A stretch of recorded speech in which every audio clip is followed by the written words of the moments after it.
the language that I like to use and that we're using here is sovereignty, and ultimately wielding one's sovereignty.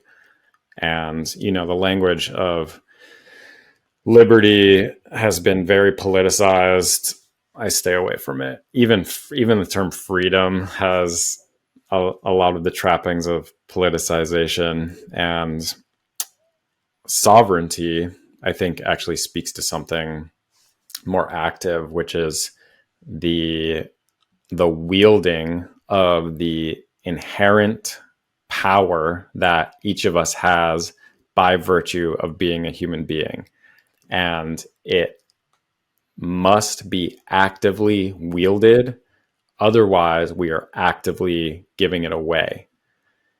And in my thinking, in where I've come to in my own path of individuation and exploration and doing the work that I do, what I've come to is that sovereignty is everything. It's everything. And it's what you're talking about. It's choosing to wield the power of choice. And in the context of the larger conversation we're talking about, of the direction of culture and the unfolding of the human story, where we're seeing all of these dark, horrific things happening, and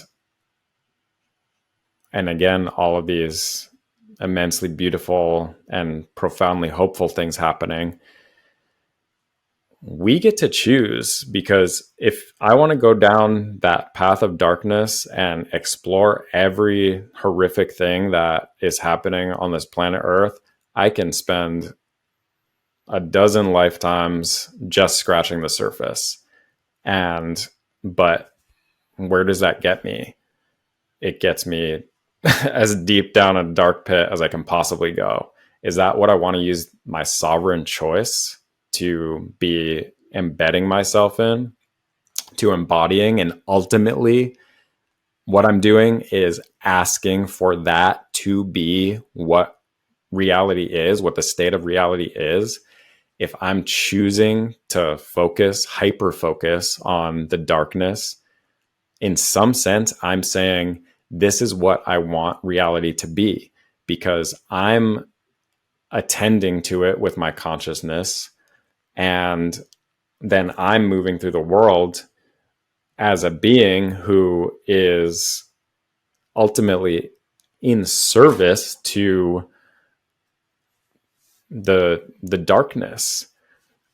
Now, I have to introduce some nuance here, because I think a sound and important argument is to say, oh, so what? You just ignore all of the children starving to death every day, or all of these people being killed in war, or all of the abuses and mistreatments and sufferings that so many human beings are going through at every single moment. You just ignore that and say, oh, I'm just going to prance around in this field of flowers.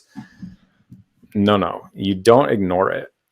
It's important to look at it. And this is why having open eyes is the key for moving through this world. We have to have open eyes to everything and not put our heads in the sand and not pretend that this is not happening.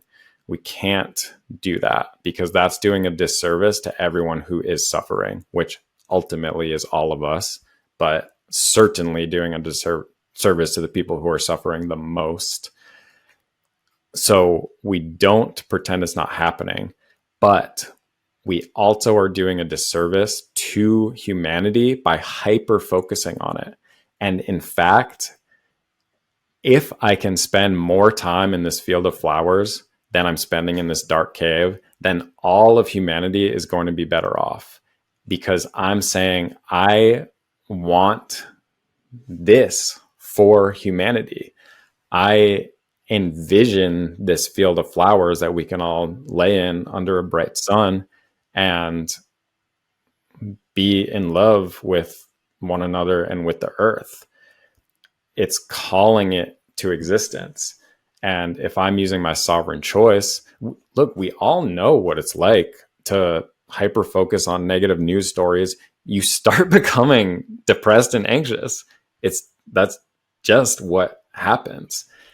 And when we spend time in nature, or we spend time with loved ones, and we immerse ourselves in the things that bring us true joy and meaning, then we feel fulfillment, and we feel that embodied sense of love, and we feel gratitude, and we feel these forces that help us to actually have strength to face the dark things and to say, no, we will not tolerate this any longer.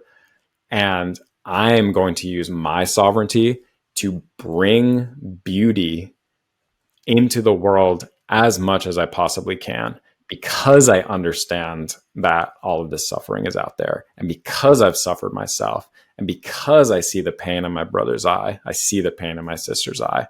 And therefore, let's focus on the beauty that is awaiting us. Because if we can envision that, if we can imagine that, then we can actually work to bring it to fruition. And I think this is core to this idea of sovereignty, is the choice to say that, no, I will not give way to cynicism. I will not give way to nihilism. I will utilize my sovereign power, which cannot be impeded on by any force, as you're correctly saying, Gabe, to focus on bringing about human flourishing.